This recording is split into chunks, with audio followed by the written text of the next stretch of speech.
Բարև ձեզ, սիրելիներս, մենք տեսել շարունակում ենք քննարկել Շիմոն Բաղավատամը եւ այս պահին ուսումնասիրում ենք երկրորդ երգի 9-րդ գլուխը։ Շարունակվում է նկարագիրը հանդիպման նյութական աշխարհի երկրորդական արարչի Բրահմայի եւ Գերագույն Աստծո ազնվորության, զորության մարմնավորման միջև։ Եվ մենք երեք տեսეთ մի թեթև քննարկեցինք, որպեսզի կարողանանք մտնել այդ տրամադրությունների մեջ, այսինքն այն կրթության մեջ, որով արիացիները իրենք ներկայացնում են հոգևոր աշխարհի իրականությունները։ Քննարկեցինք նեյտրալ հարաբերությունները Գերագույն Աստծո ազնվորության հետ եւ ծառայողական, եւ նշեցինք, որ Տեր Բրահման ինքը հենց այդ ուրեմն ռեգիոնի ապրող է հոգևոր աշխարհում եւ ինքը իրականում այդ աշխարհում զբաղեցնում է շատ յուրահատուկ տեղ, որովհետեւ իր ծառայողական տրամադրությունները ունեն մի փոքր ընկերական, ուրեմն, այսպես շղարշ։ Եվ դա արտահայտվեց նրանով, որ Գերագույն Աստծո ազնվորությունը մեկնեց իր ձեռքը Տեր Բրահմային եւ սեղմեց այդ ձեռքը։ Եվ մենք շարունակում ենք տեքստերը ու քննարկենք արդեն։ Երկրորդ երգ 9-րդ գլուխ 22-րդ տեքստից։ Ամենաբարձր կատարյալ վարպետությունը իմ բնակավայրերը իրական փորձով տեսնելն է, եւ դա հնարավոր է դարձել խիստ ճկնություն կատարելու իմ կարգադրության նկատմամբ քո հնազանդ վերաբերմունքի շնորհիվ։ Ով անմեղ Բրահմա, դու ինձնից կարող ես իմանալ, որ ես էի, ով քեզ նախնառաջ հրահանգեց ճկնություններ կատարել,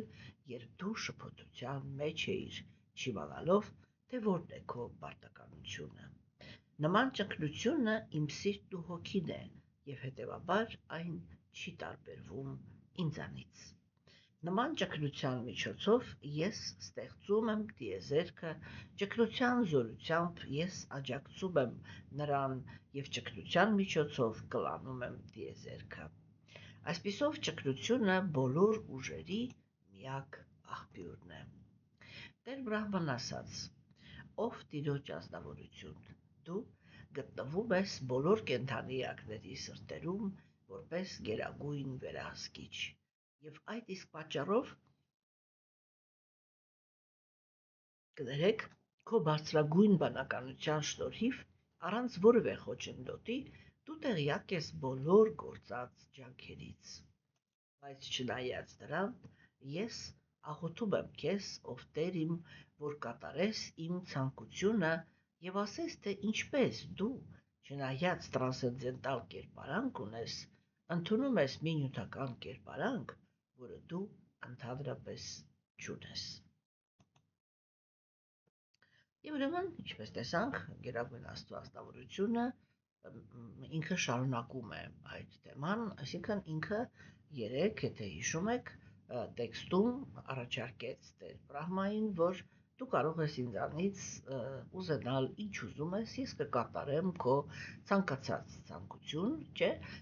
եւ վերջում ասես նրա մասին, բայց իմացի, որ ամենաճիշտ ցանկությունը դա ինձ ճանաչելն է։ Եվ Տեր Բրահման ինքը հիմա արտահայտեց, թե ինքը իրականում, որ ինքը ուղղակի հարցեր ունի եւ դա է այն, ինչ որ ինքը կցանկանար այս պահին Գերագույն Աստծո ազնվորությունից։ Ուրեմն Նարայանան ինքը այսպես խոսեց Տեր Բրահմայի հետ, հա, որտեղ ինքը գնահատեց, այսինքն ինքը սկզբում ասեց, որ դու կատարել ես ճկնություններ եւ մենք խոսեցինք դες հետ, որ իրականում սա շատ կարեւոր կետ է։ Ինչու համար, որովհետեւ մարդիկ իրանք, ասենք, տարբեր պատկերացումներ ունեն, թե ինչպես է պետք հասնել հաջողության։ Հիմա որն է այստեղ խնդիրը։ Այստեղ խնդիրը կայանում է նրանում, որ եթե մարդը ինքը սխալ մեթոդ է ընդունում ճկնության գործողությունների հաջողության հասնելու համար, ինքը հետագայում այդ սխալ մեթոդի համար պատասխան է տալիս։ Որն է սխալ մեթոդը։ Սխալ մեթոդը դա ցանկությունները կամ նպատակները իրականացնելու ընթացքում ուրիշ կենդանիակներին տառապանք պատճառելն է, չէ՞։ Մենք մի թեթև թույլ ենք տալիս մեզ քննարկել, որ հիմա հենց այս պահին աշխարհը ինքը գնում է այդ ուղղությամբ, որ սովորական մարդուն նորից, եթե մեղվ ասենք, շատ նեղացնեն։ Եվ ընդամենը մի 40 տարի էր, որ սովորական մարդը ինքը համեմատաբար հանգիստ էր ապրում։ Եւ գիտեք, շատ դեպքերում չէր գնահատում այն հանգստությունը, որի մեջ ապրում է։ Իհարկե, այդ ընթացքում կային որոշակի թերություններ, ոչ մեկ այդ թերությունների վրա չի պատրաստվում աչք փակել, բայց այն ազատությունը,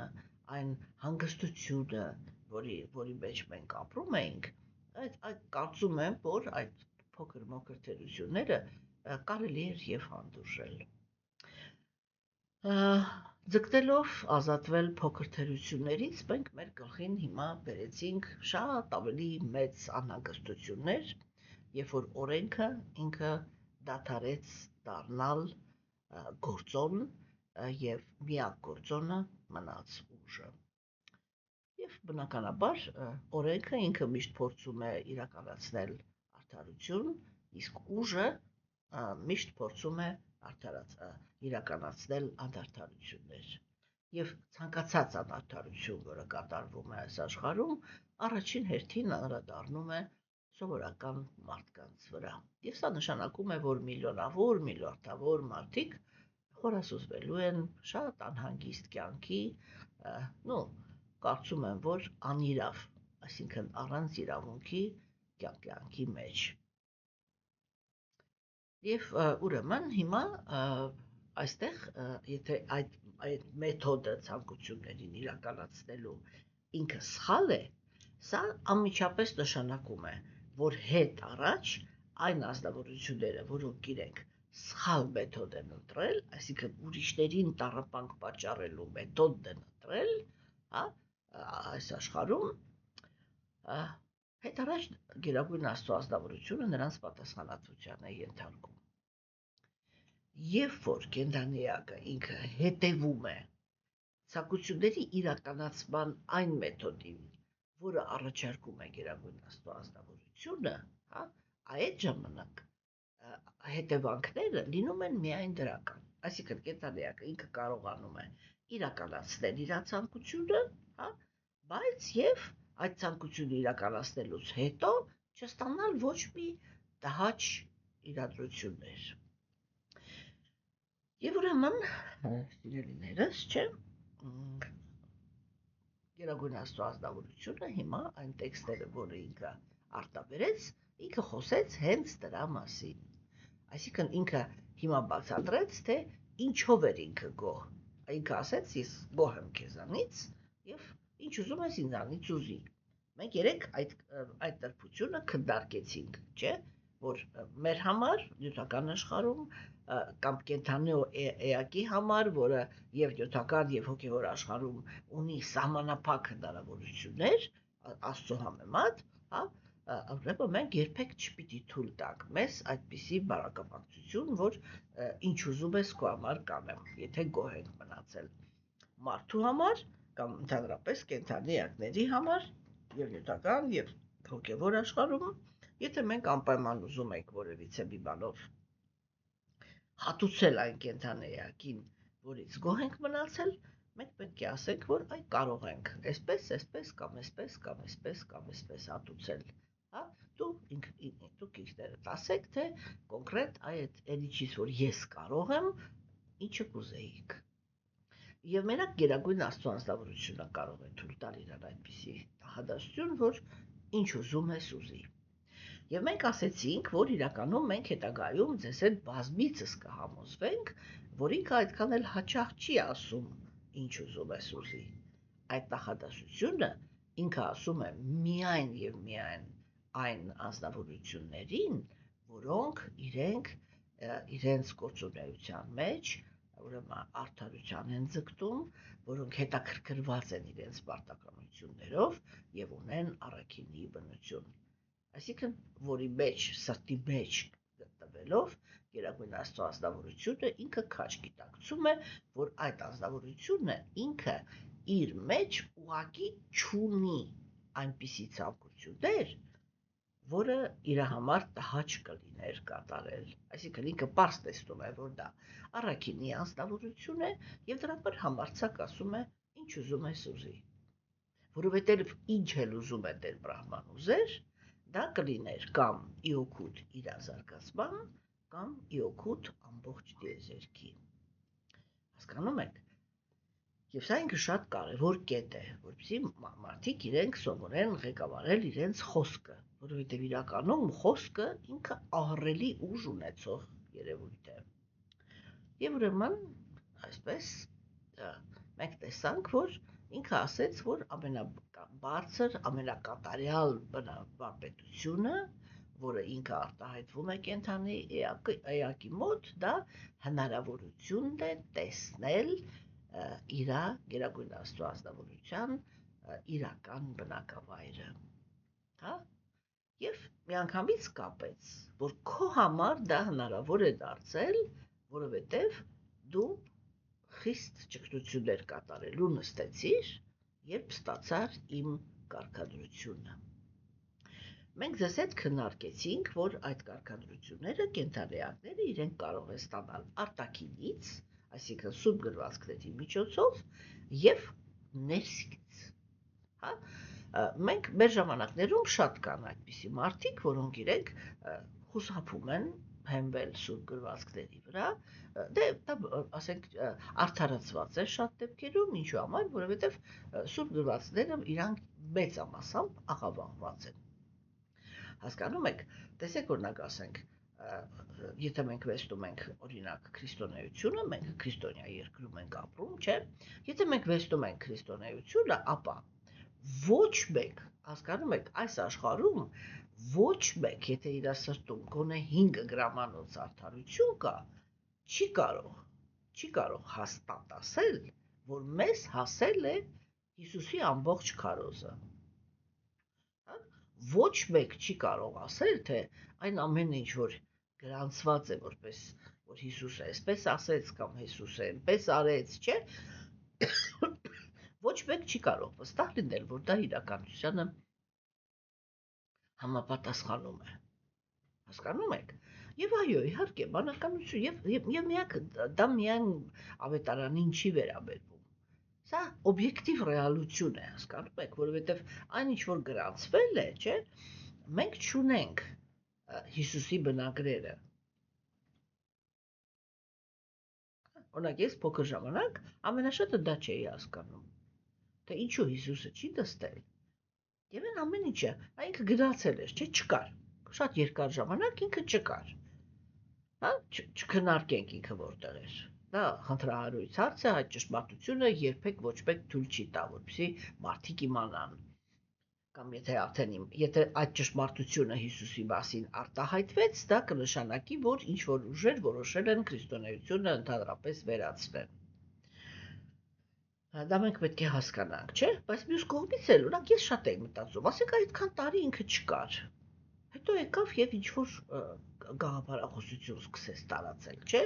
Ինչու այդ գաղափարախոսությունը տարածելուց առաջ ինքը չգրեց գրքեր։ Հասկանում եք, օրինակ, ինչպես դա արեց այդ նույն հանրահայտ Շիլա Պրաբհուպադը մեծ քրիստոնեականների շարժման մեջ, չէ՞։ 12 տարի շարունակ ինքը Վրինդավանում նստեց տաճարում, հա, շատ կարևոր մի հատ տաճարում, որը հետաքրքիր ուժ ունի, եւ այնտեղ գրեց մեկնություններ գլխավոր գրվածքների վրա։ Բhagavad Gita-ի, Շրիմադ Բhagavatam-ի եւ Chaitanya Charitamrita-ի։ Հասկանում եք։ Եվ արդեն այն գրանցած իր գաղափարախոսությունը ինքը դուրս եկավ աշխարհ եւ այդ ժամանակ սկսեց քարոզել, թեկուզ եւ, ասենք, կա այդպիսի մի հատ բարձրագույն առավելություն, չէ՞, որ այդ ժամանակ արդեն կար նկարահանելու հնարավորությունը եւ իր բոլոր դասախոսությունները իրենք գրանցված են։ Հիմա ինչպես ասենք իմն է գրանցվում կամ ցանկացած ուրիշ մարդունը, չէ՞։ Եվ միշտ կարելի է վերադառնալ բնօրինակին եւ ճշտել, թե այդ ազնվորությունը ինչ է ասել, ինչպես է ասել, ինչու համար է ասել, չէ՞։ Տեսեք, ասենք, բայց երբ որ մենք խոսում ենք Հիսուսի մասին, երբ որ մենք խոսում ենք Մուհամմեդի մասին, դա այդ ամեն ինչը տեղի է ունեցել այնպիսի ժամանակներում, չէ՞, որ հետո ասենք Հիսուսը իր հետ չի ունեցել լետապիսից, ռուսերեն դա կոչվում է լետապիսից, հայերեն չգիտեմ ինչպես է դա կոչվում, ինքը չի ունեցել այն ազնվորությունը, չէ, որը ինքը այսպես էլ Հիսուսի հետ ամեն տեղ ման գար, հա, ու մանրամասը ամեն ինչը գրեր, ինքը այդպիսի ազնվորություն չի ունեցել, չէ, այսինքն ավետարանը ինքը հավաքական գրվածք է, սա այստեղ ինչ-որ մի բան հիշեց, նա այնտեղ ինչ-որ մի բան հիշեց, 2000 տարի առաջ, պատկերացնում եք դուք այդ վիճակը, ես մշտական դա քննարկում եմ, չէ, որ ասենք ինքը, եւ դրա համար ասենք ինչ եմ ուզում ասեմ, էլի, որ երբ որ մարդիկ կան, որոնք չեն վստահում սուրբ գրվածքներին, չէ, հիմա ասենք նույն կերպ օրիգինալ վեդաները, օրիգինալ ուպանիշադները, օրիգինալ պուրանաները, բաները, դրանք ասենք մի քանի մարդ թարգմանում են իրանց համար բաներ անում, հետո իրենց դասախոսությունների մեջ ով ինչ մեկնություն ուզում է տալիս է, ով ինչ ուզում է խոսում է եւ 5 րոպե հետո դա դառնում է բան։ Ցանկացած անհեթեթ բան մի անգամ ասեք ինտերնետում, հա, մի ամիս հետո այդ ձեր ասած անհեթեթությունը կդառնա նորմա, այսինքն ստանդարտ։ Այսպես copy-paste անելով, մեկ էլ լավ տեսնում ես իրականում թույլ բանականություն ունեցող ազնվորությունները այդ ապուշությունը տարածեցին ամբողջ աշխարհով մեկ, արդեն այդպես, որ սա բան, ես իմիջ ճշմարտություն է։ Չէ՞։ Եվ ասենք, սա եմ ուզում ասեմ, որ այո, կան մարդիկ, որոնք իրենք սթափ բանականություն ունեն, եւ երբ որ իրենք հասկանում են, թե ասենք այդ սուրբ գրվածքը ինքը ինչպես է հայտնվել այս աշխարհում եւ ինչպես է շահագործվում, ասենք այդ կրոնական շարժումների ղեկավարների կողմից, չէ՞, ապա մարդը ինքը գալիս է այդ եզրակացության, որ այստեղ ոչ մի բանին ընդհանրապես վստահել հնարավոր չի։ Հասկանում եք։ Եվ այդտեղ արդեն գալիս է հաջորդ քայլը, որտեղ այո սուրբ գրվածքներում շատ հաճախ ասվում է նրա մասին, որ Գերագույն Աստծո ազնվորությունը, որը ով նստած է կենդանեակի սրտում, ինքը կարող է դուրս գալ, դու այսպես ասենք, էլի զրույցի կարող է դուրս գալ կենդանեակի հետ, հա, եւ կենդանեակին հրահանգներ տալ սրտից։ Հիմա տեսեք, մյուս կողմից էլ, չէ, այս երևույթն է, չէ, ինքը շատ այսպես, ռուսերեն ես կասեի շատկի։ Հայերեն չգիտեմ, այս վերջերս շատ եմ, չէ, ռուսերեն բառեր օգտագործում, երևի նեղանում եք ինձանից, թեկուզ բանվում արդեն բանի տեղել չեք դնում, այսա մի րոպե, երերուն, հա, այդպես էլ է, էդ էլ է, չէ, ինչ որ երերուն իրավիճակ, հասկանում եք, հիմա էլ ամեն մի տեղից վեր կացող կարող է ասի, ինձ Գերագույն Աստծո ազնվորությունը ներսից ասեց, որ ես պիտի այսպես անեմ։ Եվ դուք պարզ տեսնում եք, որ մեր ժամանակներում, այո, ինտերնետը ինքը հենց լիքն է այդպիսի, ուրեմն երևույթներով, չէ՞, հենց մեկ ամենաառաջինը ես ինչ եմ ասել, ես պատմում եմ, ասենք օրինակ, թե ինչպես եմ դարձել, ինչպես եմ ինձ թույլ տվել ընդհանրապես աշակերտներ ընդունել, չէ՞, որովհետև ես իմ ամբողջ գիտակցական կյանքում գտնվելով այդ արիացիների գաղափարախոսության տարածքում, ուսումնասիրելով, ապրելով այդ գաղափարախոսության կյանքի հետ համահունչ, փորձել եմ համենայն դեպս հույսով եմ, որ ստացվել է, հա, ես միշտ վստահ եմ եղել, որ իրականում աշակերտներ պիտի ընդունի իմ ամուսինը, իսկ ես պիտի միշտ խոնարհ իրան ծառայեմ եւ ուրիշ ոչինչ։ Բայց կյանքը ինքը այնպես դասավորվեց, որ ինքը ասեց, որ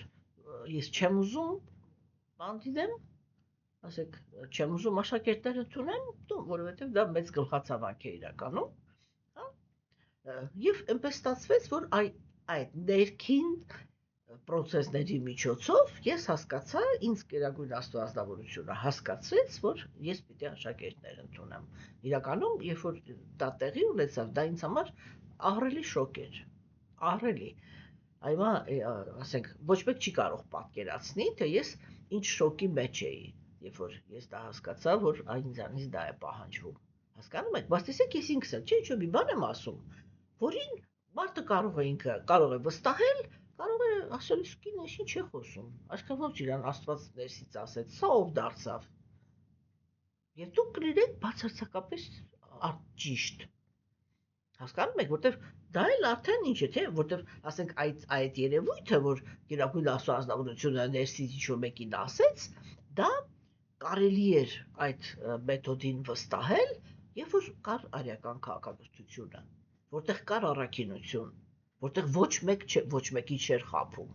Հասկանում եք, հենց որ գալիս է Աստվածամերժության դարաշրջանը, մենք այսպես ամեն քայլափոխին, մենք այդ ամբողջ այդ ստերի, կեղծիքների, խորամանկությունների, չգիտեմ, այդ ամբողջ այլանդակությունների մեջ ամեն օր ապրում ենք, չէ՞, բոլոր ամբողջ մարդկությունը։ Հասկանում եք։ Եվ իհարկե ոչ մի առիթ չկա վստահելու։ Կամ էլ հակառակը, արդեն այնքան այնպիսի քանակությամբ է այդ սուտը, որ ոչ մի մարդ չի կարողանում հասկանա, թե որտեղ է սուտը, որտեղ է իրականությունը, չէ, եւ բոլորը այսպես արդեն հոգնել են եւ ինչ ասում են, հալած յուղի պես ընդունում են, ասում են, ուրեմն էսի սենց է, էս էլ սենց է, չեն էլ քննարկում արդեն բաղուց։ Հասկանում եք, այսինքն սրանք իրականում այս կետը, որտեղ հիմա Գերագույն Աստծո ազնվորությունը ասեց, դու ենթարկվեցիր իմ հրամանին, չէ՞։ Եվ դա է պատճառը, որ հիմա դու այստեղ կանգնած, նյութական աշխարհի ապրող լինելով, մտել ես հոգևոր աշխարհ եւ կարող ես ինձ հետ շփվել։ Այսինքն մենք հասկանում ենք, որ հիմա արիացիները խոսում են մի անսահման տարօրինակ միստիկական երևույթի մասին։ Հասկանում եք, նրանք խոսում են դրա մասին, որ նյութական աշխարհի բնակիչները իրենք որոշակի պայմաններում, նույնիսկ լինելով նյութական աշխարհի ապրողներ, կարող են տեսնել հոգևոր աշխարհը։ Հասկանում եք, չէ՞ որ սա ասենք իրականում, չէ՞, այմա այսպես էլ եկեք անկեղծ լինենք։ Դուք ճանաչում եք այդպիսի գրվածք, հա, որտեղ նկարագրվում է, որ կենդանի էակը ինքը հայտնվել է հոգևոր աշխարհում։ Չէ՞։ Օրինակ ես երեք պատմական վավերագրական ֆիլմ էի նայում Հունաստանի մասին։ Չէ՞, եւ այնտեղ ասենք ցույց են տալիս ինչ-որ սարեր, որոնց բարձրությունը, ծիծաղալու բարձրություն էր, էլի, ընդամենը 3000 իջեսի մի քանի մետր, չէ՞, ու իրանք ներկայացնում են, հա, որ այդ սարերն է, որ հույները համարել են Օլիմպոս, այսինքն կիսաստվածների վայրը, հա, եւ այդտեղ հիմա սովորական մարդիկ բարձրանում են, գնում են, որ մնան են տարածքում, որտեղ որ ժամանակին ապրել են աստվածներ։ Պարզ է, որ այդտեղ ոչ մի աստված էլ չի ապրել, չէ՞։ Հասկանում եք։ Այսինքն այդ բոլոր խոսակցությունները իրանք իրականում շատ բարդ խոսակցություններ են եւ ոչ կարելի է ձևացնել, որ այդ թեման ինքը գոյություն չունի, չէ՞, բայց այսինքն ոչ էլ կարելի է չափազանցնել։ Հասկանում եք, որտեղ երկու ստեկ չափազանցությունն էլ եւ դեպի մինուս եւ դեպի պլյուս, այսինքն չափից ավել հավատում եմ կամ չափից ավել չեմ հավատում, չեմ ընդունում, չէ՞, դա մեզ հնարավորություն չի տալի, որպեսզի մենք կարողանանք օգտվենք այն ժառանգությունից, որը այդ գրվածքները իրաց մեջ պարունակում են, չէ՞։ Իհարկե, այն ամենը, ինչ որ մեզ հասել է, օրինակ Քրիստոսի բանից, քարոզից, չէ, այն ամենը ինչ որ հասել է մեզ, այդ ամենը ինքը մեծ արժեք ունեցող գաղափարներ են, նրա առակները։ Հետաքրքիր թեմաներ է քննարկվում, չէ, որտեղ ամեն մի մարդ, ասենք, եթե մի քիչ մտածի այդ թեմաների շուրջ, կարող է շատ հետաքրքիր զարգացումներ իր մեջ ֆիքսել։ Հասկանում եք, բայց բոլոր դեպքերում, չէ, որ այս կետը, որ Տեր Բրահման ինքը իրան ներսից ձայն լսեց, որ իրան ասեց ճգնություն, չէ, եւ մենք ձեզ հետ խոսեցինք դրա մասին, թե ինքը ինչու ինքը ենթարկվեց այդ հրահանգին։ Հասկանում եք, որովհետև այդ հրահանգի հետ մեջ կներեք կար մաքրություն։ Հասկանում եք։ Եվ ինքը այդտեղից հասկացավ, որ սա մի ձայն է, որը ինքը, կոպիտ ասած, վերևից է գալիս եւ ենթարկվեց։ Եվ ուրեմն կենդանիակը ինքը պետք է ցուցաբերի շատ լուրջ որակի անկեղծություն, հա, որպեսի կարողանա մտնի այս դաշտը, որի մասին հիմա խոսք է գնում, չէ՞։ Եվ Գերագույն Աստծո անձնավորությունը ինքը ասեց, որ դու այդ իրականությունը, որի մեջ դու հիմա կանգնած ես իմ դիմաց, չէ՞, դա հնարավոր դարձավ միայն քո հնազանդ վերաբերմունքի շնորհիվ։ Հիմա Գերագույն Աստծո անձնավորությունը ինքը դիմում է Տեր Բրահմային որպես անմեղ։ Այսինքն սա անմեղ բանականությունն է։ Եվ դրա համար ինքը ինչ է ասում է, ով անմեղ Բրահմա, դու ինձնից կարող ես իմանալ, որ ես էի, ով քեզ նախն առաջ հրահանգեց ճգնություններ կատարել, երբ դու շփոթության մեջ էիր, չիմանալով, թե որն է քո պարտականությունը։ Տեսեք, հիմա այս նախադասությունը, չէ, եթե մենք վերլուծենք, ուրեմն ինչ է ասում Գերագույն Աստծո անձնավորությունը հիմա Տեր Բրահմային։ Տեր Բրահման ինքը բանականության մարմնավորումն է։ Հիմա ինքը ասում է, այդ քո բանականությունը ինքը անմեղ է։ Եվ ինչու էր Գերագույն Աստծո անձնավորությունը համարում Բրահմայի բանականությունը անմեղ։ Այսինքն, երբ որ իր արժեքային համակարգի մեջ չկա այնպիսի մի արժեք, հա, որի միջոցով ինքը ցանկություն կարող էր ձևավորել ուրիշ կենդանիակներին նեղացնել։ Դա որտեղից էր երևում։ Այդ Գերագույն Աստծո անձնավորությունը ինչի Տեր Բրահմային օգնեց եւ իրան ասեց ճգնություն արա, որ կարողանաս հասկանաս, չէ՞, որտեվ ինքը ասեց դու շփոթության մեջ էիր, հա,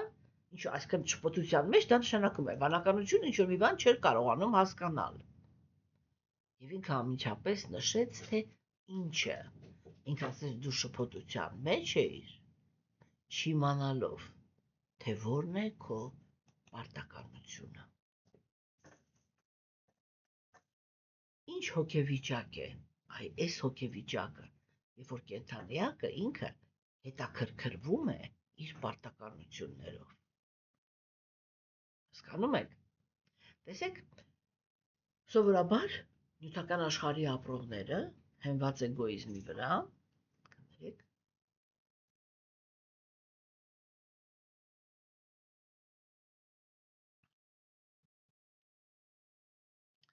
հետաքրքրվում են ուրիշ թեմայով, չէ՞։ Իրանք սովորաբար հետաքրքրվում են նրանով, թե ինչպես կարող են վայելել իրենց գոյությունը։ Եվ եթե հանկարծ, այսինքն նախասկզբնական տրամադրությունը դա է, ինչ պիտի տեղի ունենա, որ ես լինեմ երջանիկ։ Եվ եթե այդ ճանապարհի վրա պարզվում է, որ ճանապարհը դեպի երջանկություն ինքը կայանում է նրանում, որ անձնավորությունը ինքը պարտականություններ կատարի, այդ ժամանակ ինքը իր վրա պարտականություն է վերցնում։ Իսկ Բրահմայի մտավիճակը դա չէր։ Բրահման առաջի հերթին մտածում էր, ես կամ ես ինչ պիտի անեմ, ինչի համար ես կամ, չէ, այս մարմինը, որը ես այս պահին ունեմ, չէ, ես չեմ ընտրել, ինձ այս մարմինը տրված է,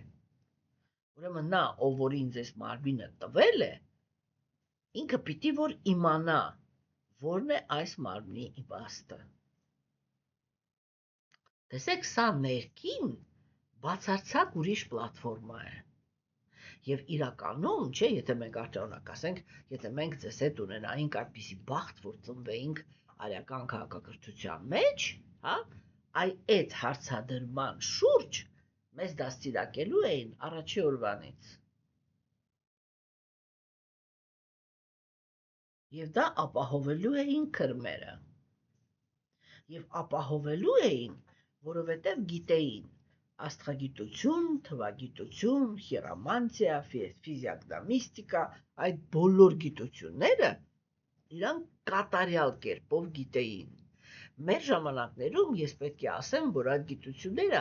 մանավանդ հիերոմանտիան, ֆիզիոգնոմիստիկան, չէ, իրանք անասելի փոփոխություններ են կրել։ Եվ որովհետև մեր ժամանակներում բոլորս էլ գիտակցում ենք, որ իհարկե կան շատ անկեղծ գիտնականներ, բայց եւ կան գիտնականներ, որոնք իրենք պատվերներ են կատարում այս աշխարհի հարուստների կողմից, այս աշխարհի հզորների կողմից, չէ՞։ Եվ իրենք, ասենք, կարող են ինչ որ երևույթներ, չէ, այսպես էլի, որ ասում թքած կպցրած մեզ հրամցնեն, չէ, որպես ճշմարտություն, եւ ոչ թե մենակ ինչ-որ մի տեղանքում, այլ ամբողջ մարդկությունը ինքը ընդունի ինչ-որ մի հատ գիտական թեզ։ Հասկանում եք, որը օրինակ, ասենք, Դարվինի էվոլյուցիայի բանն է, թեորիան է։ Չէ՞։ Հիմա ես դա ասեմ, գիտնականների 90%-ը կտրամադրվեն իմ դեմ, այն բանով, որ ես տգետի մեկն եմ։ Բայց երբ որ ես նայում եմ, թե այդ գաղափարախոսությունը երբ է առաջացել, եւ այդ ժամանակ անգլիացիները իրանք որտեղ էին, եւ որտեղ կա այդ հիմքը ունեցող գաղափարախոսություն, հա, մենք մեր ժամանակներում էվոլյուցիա չենք տեսնում, ոչ մի տեղ։ Այն տրանսֆորմացիաները, որը դրված է էվոլյուցիայի թեորիայի հիմքում, մենք այդ process-ը չենք տեսնում։ Այսինքն ինչպես է, այսինքն բնությունը ինքը այսպես էվոլյուցիա, մեկ էլ կանգնեց, այդպես չի կարող լինել։ Եթե իր մեջ դրված է էվոլյուցիայի մեխանիզմը, հա, այդ էվոլյուցիան պետք է ամեն վարքյան մենք տեսնեինք։ Հասկանում եք, բայց բոլորս շատ լուրջ դեմքի արտահայտությամբ այդ գիտությունը ուսումնասիրում ենք եւ ընդունում ենք եւ ամենտեղ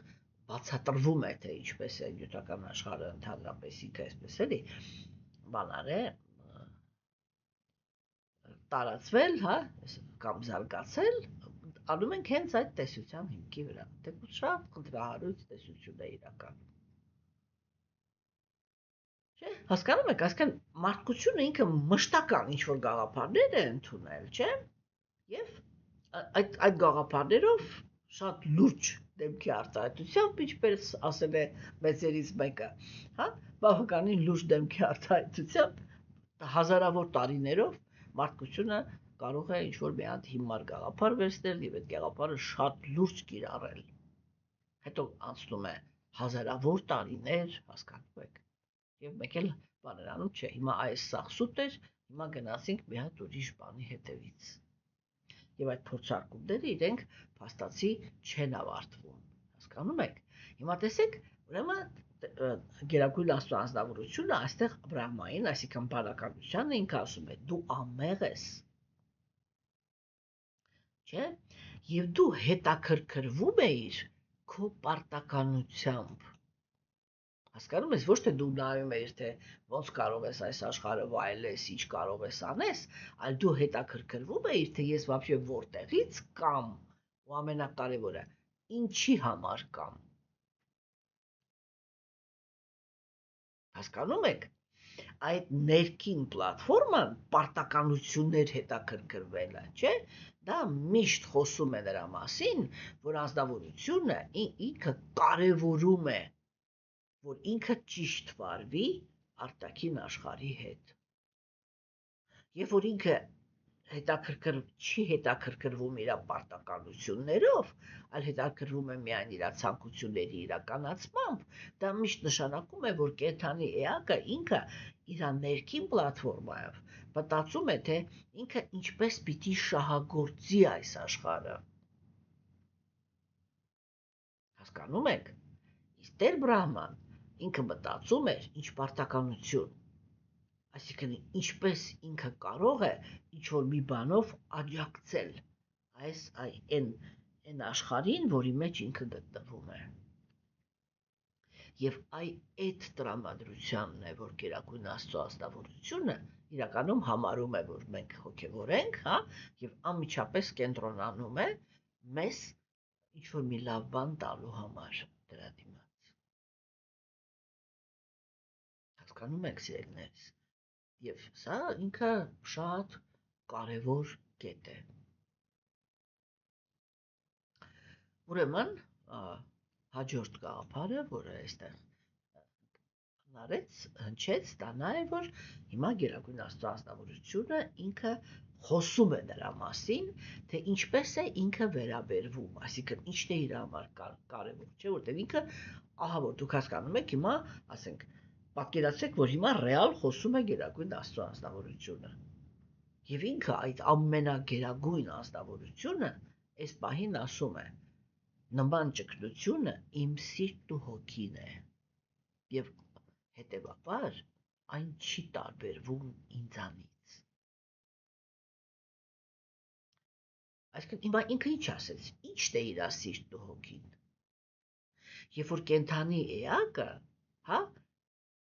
ճգնություններ է կատարում, որ պարզաբանի իր պարտականությունները։ Այսինքն դա ինչ է նշանակում։ Այդ երբ կարող է կենդանեակը ինքը այդպես վարվի, երբ որ ինքը դա է հասկանում, որ իր գոյությունը ինքը չի արարել։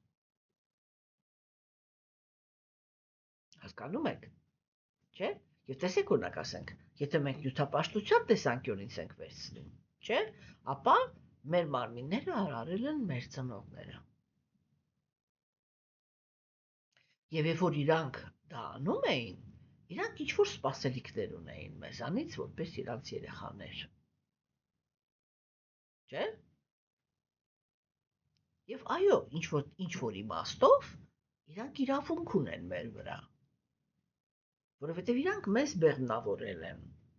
իրանք մեզ այս լույս աշխարհ են բերել, իրանք մեզ կերակրել են, պահպանել են, մեծացրել են, չէ՞, օրինակ ասենք դեմոկրատական գաղափարախոսության մեջ, որտեղ դե մարդու իրավունքներն էին փորձում պաշտպանել, չէ, որտեղ մեր ժամանակներում այնպիսի այլանդակ ծնողներ կան, որ ոչ մի մարդկային վերաբերմունքի իրականում արժանի չեն, չէ, բայց դա ընդհանրացնել այդպիսի օրենքի, որ դու կարող ես ամեն վարքյան թքես քո ծնողի վրա եւ գնաս եւ ոնց քո կապրիզը տալիս է, այդպես էլ ապրես եւ մենք տեր ենք այդ քո ընտրությանը, կօգնենք քեզ, որ դու կարողանաս արհամարել քո ծնողին, չէ՞։ Դա իրականում այդքան էլ ճիշտ չի։ Չտեսեք, օրինակ այդ է, էլի որ երբ որ ինչ-որ մի հատ օրենք, ինքը կիրառվում է բոլորի վրա, չէ՞, դա միշտ սխալ օրենք է, որտեղ մարդիկ իրանք միշտ կատեգորիաներ ունեն եւ տարբեր կատեգորիաների համար պետք է գործեն տարբեր օրենքներ։ Տարբեր կատեգորիաներից պետք է պահանջվեն տարբեր բաներ։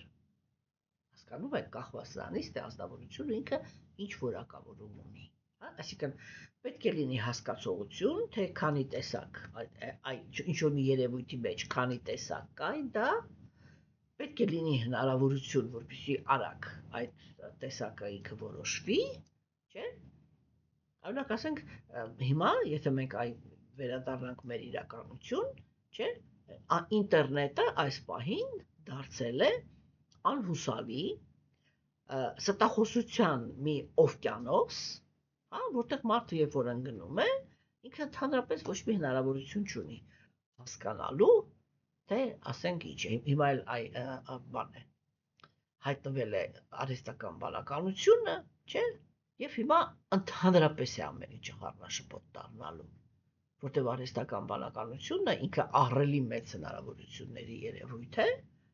որը ցանկացած մարդ կարող է օգտագործել եւ վնաս տալու համար, եւ խաբելու համար, եւ ճշմարտության համար։ Հասկանում եք, չէ՞։ Եվ ասենք, ես մեկ-մեկ մտածում եմ, որ կարելի էր էլի, ասենք, ինչ-որ մի հատ այդպիսի սիստեմա մտածել, չէ՞, որտեղ ինտերնետից օգտվելուց առաջ մարդը ինքը թեստավորում անցներ եւ ըստ իր մակարդակի իրան ինչ-որ պլատֆորմայի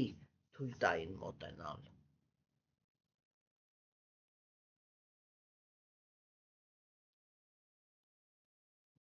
Ինչի համար, որ ասենք նորմալ բանի ճշմարտությունով հետաքրքրվող մարդիկ այսքան խապված չլինեին, ինչքան որ խապված են այս պահին։ Էպես էլ հենց այնպես պրոստը խոսում եմ, բարձր բան չի արվելու, բայց մեկ-մեկ մտածում ես, էլի, բա ինչպես պաշտպանվես այդ ամբողջ ստերից, որը հիմա կա ինֆորմացիոն դաշտում։ Հասկանում եք, բայց հիմա տեսեք, երբ որ Գերագույն Աստծո, եթե մենք ընդունում ենք կամ հասկանում ենք, որ Աստված կա, չէ՞, այս խոսքերը իրանք ահավոր կարևոր են։ Ընդհանրապես, երբ որ Գերագույն Աստծո անձնավորությունն է խոսում, իր ամեն մի խոսքը ինքը ահավոր կարևոր է։ Դարեր շարունակ մենք աղոթքներով դիմել ենք Աստծուն եւ պաշտպանություն չենք ստացել եւ համառորեն չենք ուզում նկատել, որ Աստված մեզ համառորեն չի պաշտպանել։ Ինչի՞։ Որովհետև մենք իր սրտի համար, մեր պահվածքով, մեր բնավորությամբ, այն ինչ որ սենց մեկ-մեկ ինձ ասում են, մենք հայ ենք, մեր կերպը ունենք եւ այդ կերպի մեջ էլ մնալու ենք։ Խնդրեմ, այն կերպը, որի մեջ մնում եք դուք, որը ունեք եւ որի մեջ մնում եք, արժանի է այն իրականության, որը մենք այսօր ունենք։ Հասկանում եք։ Եթե դուր է գալիս, խնդրեմ շարունակեք, որն է խնդիրը։ Բայց եթե իրականությունը ինքը դուրը չի գալիս, ուրեմն պետք է հասկացվի, որ այդ կերպի մեջ մնալով ուրիշ իրականություն չեք կարողանա լույս տանենք։ Չկա այդպիսի բանաձև, հասկանում եք այս աշխարհում։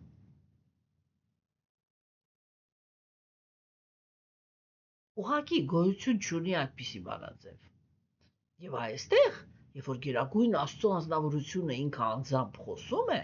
շատ կարևոր է։ Պետք է իր ամեն մի տառը ուշադրություն դարձնել ինքը այս շունչը պետք է պահել, լսել թե ինքը հիմա ինչ է ասում։ Որովհետև այստեղ հիմա Գերագույն Աստծո անձնավորությունը հասկանում եք դուք այդ խոսքի լրջությունը, եթե մենք հասկանում ենք, որ Աստված է խոսում։ Ինքը ասում է, այդ որ դու հետաքրքրվում ես քո պարտականություններով, հասկանում եք, այսինքն,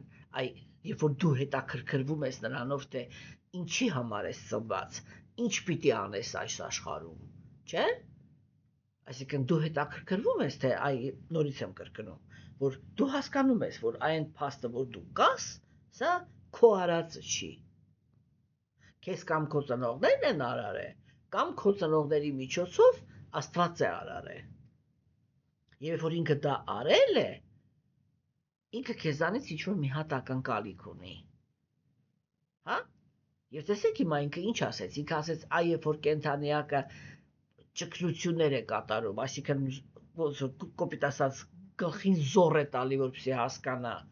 թե ինքը այդ իր գոյության մեջ ինչ պարտականություններ ունի, ինքը ասեց, այդ փորձերը, երբ որ ինքը փորձում է դա հասկանա, դա իմ սիրտն է ու հոգին, եւ հետաբաբար այն չի տարբերվում ինձնից։ Հասկանում եք, որովհետև դա է մեթոդը իրականում, հետաքրքրվել պարտականություններով, դա է մեթոդը, որը մեզ հաստատում է մեր կոնստիտուցիոն դիրքի մեջ։ Հոգին գոյություն ունի Գերագույն Աստծո անձնավորության կամքով։ Եվ հոգին ինքը միշտ պիտի հետաքրքրվի, թե նա ում ես պարտական եմ իմ գոյությամբ, այդ գոյությունը ինձ ինչ նպատակով է տվել։ Հասկանում եք, սիրելիներս, եւ երբ որ այդ կետը ինքը կա, այդ ժամանակ է, որ մենք դառնում ենք Գերագույն Աստծո անձնավորության համար թանկ։ Հասկանում եք։ Օրինակ, այսպես, այդ ջրի երեսը դրած, կա մի թեմա, չէ, որը հայերը հենց որ իրանց, չէ, պարտադիր չի բարձրաձայնեն, հենց որ իրանց սրտի մեջ ընդունեցին եւ սկսեցին դրա շուրջ մտածել, իրանք կտեսնեն, որ Գերագույն Աստվածաշնչության վերաբերմունքը իրանց հանդեպ կփոխվի։ Դա հայերի մեծամտությունն է։ Այսինքն ամեն մի ազգի մեջ ծնվում են կենդանիակներ, ինչ որ մի հատ գլխավոր խնդիրով անարդա է կոչվում, ինչ որ մի հատ գլխավոր սրտի կեղտոտվածությամբ, եւ հայերի մոտ դա փառասիրությունն է, այսինքն գոռոզությունը։ Հասկանում եք։ Եվ այդ խնդրի շուրջ ուղղակի անկեղծ սրտի մեջ մտածելով կարելի է ազգի, չգիտեմ, էլի, ապագայի հետ այնպիսի փոփոխություններ անել, որ ոչ մեկի մա այս պահին նույնիսկ չի կարող պատկերացնի։ Հա, որտեղ Գերագույն Աստծո ազնվորությունն ինքը այստեղ ասեց, իմ սիրտն ու հոգին է այն, որ կենդանիակը ինքը մտահոգ է իր պարտականությամբ։ Այսինքն, երբ որ ինքը մտածում է դրա շուրջ։ Օրինակ, ինչի եմ ես ծնվել հայ։ Ինչի եմ ծնվել Հայաստանում։ Չէ, որ սա իրականում, եթե մենք լուրջ ենք վերցնում, հայ եւ Հայաստանում ծնվելը, սա շատ վատ ճակատագրի մասին է խոսում այս պահին։ Որտեղ մենք ծնվում ենք մի երկրում, որը ինքը փաստացի ապագա չունի։ Այն իրականության մեջ, որի մեջ մի հիմա մենք կանք, եւ այն իրականությունը, այս Ուկրաինայի հետ հարցերը, որ լուծեցին պրծնեն, կարծում եմ, որ հաջորդը մենք ենք լինելու։ Չէ՞, եւ ոչ մեկս չգիտենք, չէ՞, ինչ որոշումներ են կայացվելու։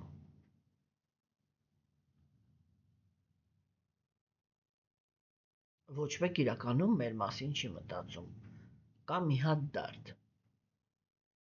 Ճանապարհները բացել։ Չէ՞, պետք է պրոստը մտածենք, այդ ճանապարհները ով է ուզում բացել եւ ինչի համար։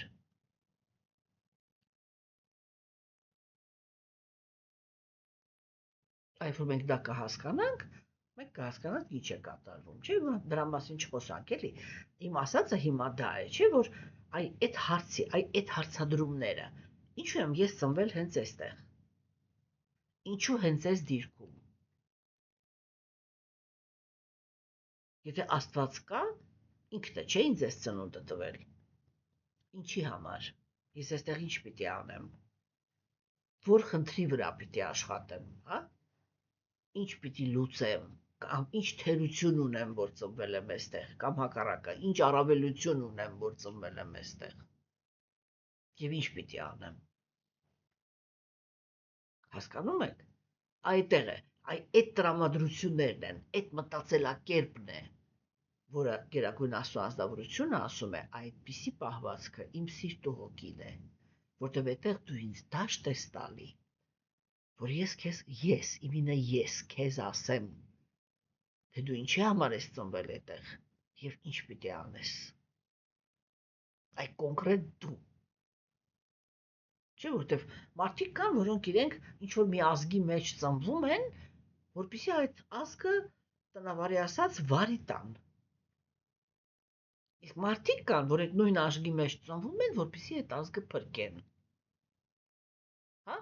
Եվ ազգն է, չէ, որոշում, այդ հավաքական բանականությունն է, չէ, որոշում։ Ինչպես այն ժամանակ ասեցին, ում բաց թողնենք, Հիսուսին թե գողին։ Եվ մարդիկ ասեցին գողին։ Հասկանում եք, սա շատ կարևոր սիմվոլ է իրականում, որը այսպես շրջաններով իրականացվում է Աստվածամերժության դարաշրջանում։ Հասկանում եք, եւ այո, այդ որ ասում են այն բացարձակ մութը ու բացարձակ լույսը իրար հետ են ծնվում ինչ-որ միտեղ։ Ինչի համար, որովհետեւ Գերագույն Աստծո ազնվորությունը ընտրության առաջ է դնում։ Հիմա ասեք ով եք։ Լույսը թե մութը, ինչ ընտրեցիք։ Եվ դրան համապատասխան ապագա ենք ունենում։ Հասկանում եք։ Սա իրականում շատ լուրջ թեմաներ են։ Եվ այստեղ մենք մեր հաջորդ մեր ներքին աշխարհում ամեն մեկը իր համար, սա էսի բան չի, էլի ամեն մեկը իր համար, իր սրտի մեջ պետք է անդրադառնա այս թեմաներին։ Ես ընդհանրապես, որ ծնվել եմ, իմ պարտականությունը որն է, ոչ թե ես ինչ կարող եմ վայելեմ այս աշխարհում, ու եթե չեմ կարողացել վայելեմ, ամբողջ կյանքումս մուռ հանեմ բոլորից։ Հասկանում եք։ Չէ, սա ուրիշ թեմա է, սա այդ էգոիզմի թեման է, որտեղ ինչ արեցիր, այդ էլ ստանալու ես։ Գերագույն Աստծո ազնվորությունը ինքը ասում է, իմ սիրտն ու հոգին է, դա, երբ որ դու մտար այդ տրամադրության մեջ, թե ինչի համար ես ծնվել եւ ինչ երբ որ դու հետաքրքրվում ես քո պարտականությունով, դու դառնում ես այն ազնվորությունը, որը դարձավ իմ ձեռքի ինստրումենտը։ Հասկանում եք։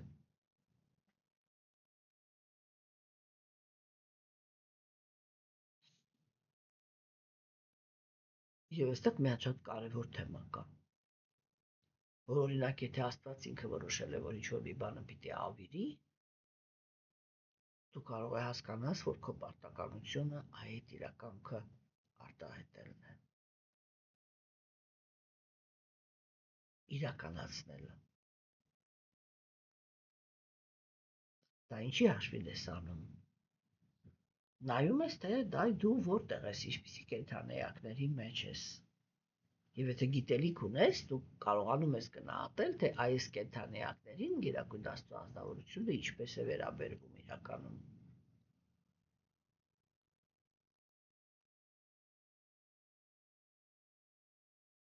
Հասկանում եք, սիրելիներս։ Հաջորդ տեքստով Գերագույն Աստծո ազնվորությունը ինքը ասեց. նման ճգնության միջոցով ես ստեղծում եմ տիեզերքը։ Այսինքն որ ճգնության, դրա, որ ես մտածում եմ ինչ պարտականություն ունեմ։ Հասկանում եք, ինքը սկզբում ասեց, չէ, ճգնությունը որն է, որ դու գնացիր, էգոիստական չսկսեցիր քո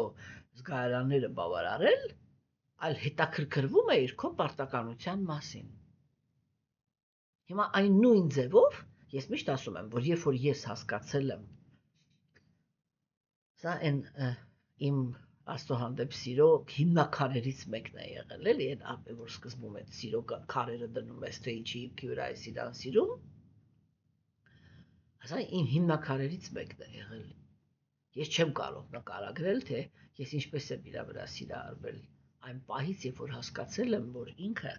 կենդանեակներին երբեք չի առաջարկում, որպեսզի ոչ մի այնպիսի սկզբունք, որին ինքը չի հետևում։ Ինքը առաջինն է, ինչ որ մի սկզբունքի հետևում։ Հասկանում եք։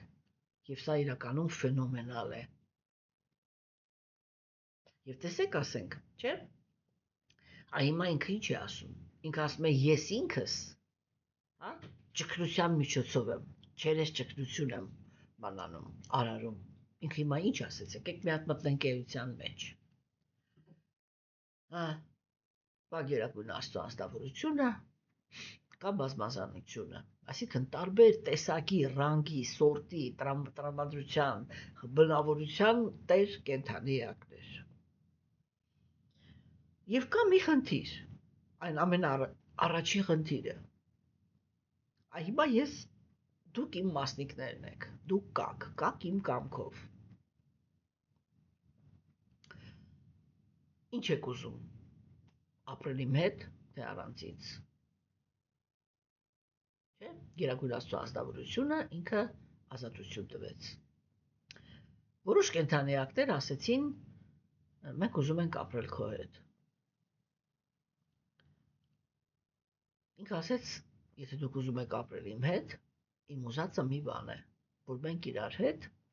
երանելի կյանքով ապրենք։ Երբեք իրար չցավացնենք։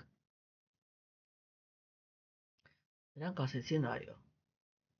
մենք այդ նպատակի հետ համաձայն ենք, որ դրա համար արժի ապրել։ Չէ, Հիմա որպեսզի կայանա երանությունը,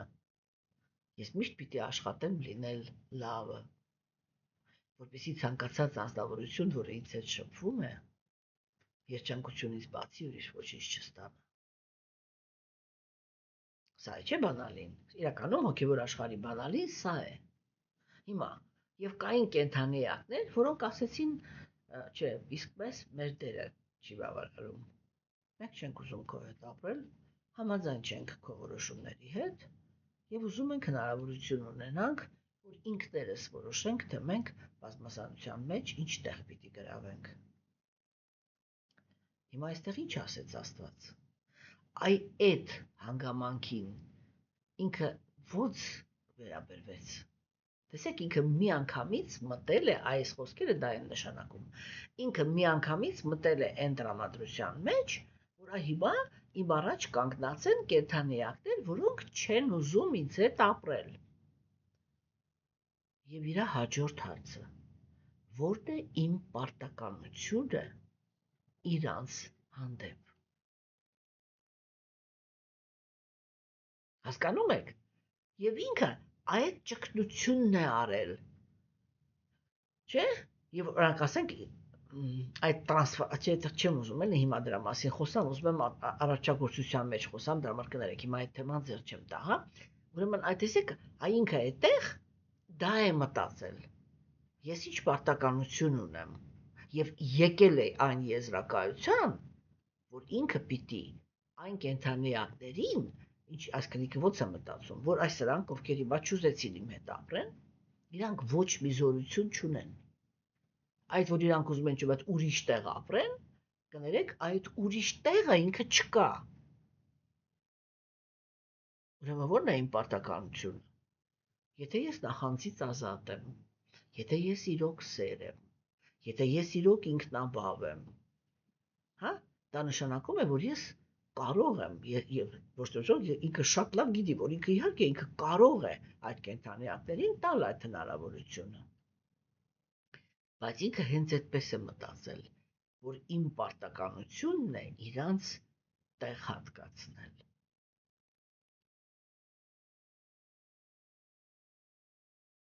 Հասկանում եք։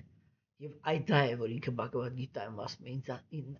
լավ հետազոտի, թե ես ինչպես եմ մտնում նյութական աշխարհ եւ հետեւի իմ օրինակին, ինչպես եմ ես մտնում եւ ինչպես եմ այնտեղից դուրս գալիս։ Եվ այդ ժամանակ դու կհասկանաս, թե դու ինչպես դուրս գաս նյութական աշխարհից։ Հասկանում եք, եւ հիմա այս տեքստը ինքը բանալի է այդ թեմաների, որը մենք քննարկում ենք Bhagavad Gita-ով։ Հա, եւ ինքը ասեց, որ նման ճգնության միջոցով ես ստեղծում եմ տիեզերքը։ Հա, այսինքն ինքը տրամադրում է ինքը այդ եզրակացության եկավ։ Իմ պարտականությունն է այս կենդանիակներին, որոնք չեն ուզում իմ հետ ապրել, ստեղծել մի աշխարհ, բայց ստեղծել այնպես, որ իրանք չհասկանան, որ դա ես եմ արել։ Հասկանում եք։ Եվ ինքը ասում է, ճգնության զորությամբ ես աջակցում եմ այդ տիեզերքին։ Այսինքն հիմա հաջորդը ինքը այդ պարտականությունն էլ է իր վրա վերցնում, հետևել բոլոր կենդանի էակներին։ Հա? Այդ պահպանողական տրամադրությամբ, որ ոչ մեկ չկարողանա վերջնականում տիեզերքը վերացնի։ Չէ՞։ Եվ հաջորդը ինքը ասում է, եւ ճգնության միջոցով եմ ես կլանում տիեզերքը։ Այսինքն, երբ որ ես մտածում եմ այս պահին ինչ պարտականություն ունեմ, եւ հասկանում եմ, որ հասել է այն պահը, որ ես հիմա ինչ-որ մի բան պիտի ոչնչացնեմ։ Պիտի, այսա է պարտականություն։ Հասկանում եք, այսինքն ինքը նյութական տիեզերքը արարում է, պահպանում է եւ ավիրում ոչ իր կապրիզով, այլ որովհետեւ ինքը ընդունում է դա որպես իր պարտականություն։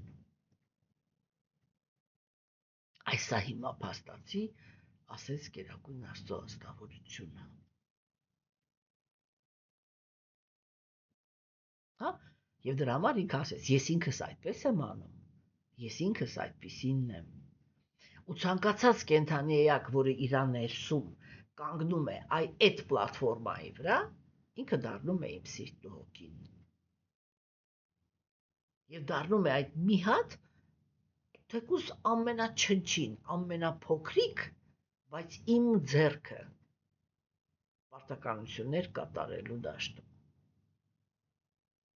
Ինչ ասեց Գերագույն Աստծո ազնվորությունը Բհագավադ Գիտայում,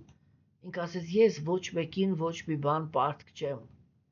բայց եթե ես մի վայրկյան դադարեմ կատարել իմ պարտականությունները, աշխարհը կվերածվի քաոսի։ Հիմա Գերագույն Աստծո ազնվորությունը այդ նույն բանը ասեց, որ ես իմ վրա վերցնում եմ պարտականություններ։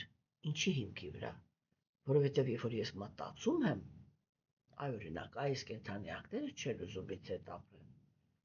բայց իրանք ոչ մի զորություն չունեն, եւ իրանք չեն կարող իրականացնել, եւ իրանք իմ մասնիկներն են, եւ դա նշանակում է, որ իրանք կախված են ինձանից։ Այդ որ իրանք կախված են ինձանից, ես չպիտի չարաշահեմ այդ հանգամանքը, եւ միշտ պիտի իրանց հանդեպ պարտականություններս կատարեմ, որպեսզի իրանք ունենան ամեն ինչ, ինչ որ իրանց պետք է։ Եվ ինքը արարում է այս նյութական աշխարհը։ Իր ամբողջ շքեղությամբ։ Թե ինչքան ճաշակ եւ ինչքան պարտականության զգացում էինք այս աշխարհի մեջ դնում, այս դա է, որ տեսնում են իմաստունները։ Եվ այս դրա շնորհիվ է, որ իրանք սկսում են Աստծուն ռեալ սիրել, որտեղ այսպիսի բաներ են իր մասին հասկանում։ Հասկանում եք, չէ՞։ Եվ մա ինքը ինչ ասեց։ Ինքը ասեց, ճգնությունը բոլոր ուժերի սկիզբն է, միակ աղբյուրը։ Չէ՞։ Ուրեմն չենք մոռանում։ Ճգնությունը դա ոչ թե մարմնին տանջելն է։ Տեր Քրիստոն դեռ Բհագավադ Գիտայում կասի, եւ նա ով որ սխալ ճգնություններ է կատարում, ինքը ինձ է տանջում իր սրտի մեջ։ Հա? Այսինքն ճգնությունը դա բանը չի էլի, ինքդ քեզի տանջելը չի։ Ճգնությունը ոչ մի բան չանել, նստել եւ մտածել որն է իմ պարտականությունը եւ տեղից չշարժվել, միջև բացարձակապես չպարզաբանես, թե քո պարտականությունը որն է քո նախասահմանումը, որը քո համար նախատեսել է Գերագույն Աստծո ազնվորությունը, հաշվի առնելով քո առաջարածը անցյալ կյանքերում։ Հասկանում եք, սերունդներս, չէ՞։ Ուրեմն այս տրամադրությունները իրանք ահռելի կարևորություն ունեն։ Եվ ուրեմն համապատասխան նրանք, ովքեր որ մտահոգ են այս ամենի շուրջ, Գերագույն Աստծո ազնվորությունն էլ համապատասխան յուրահատուկ վերաբերմունք է ցույց տալիս։ Եվ այսօր այսքանը կարծում եմ, որ շատ կարևոր բաներ իմացաք Գերագույն Աստծո ազնվորության մասին։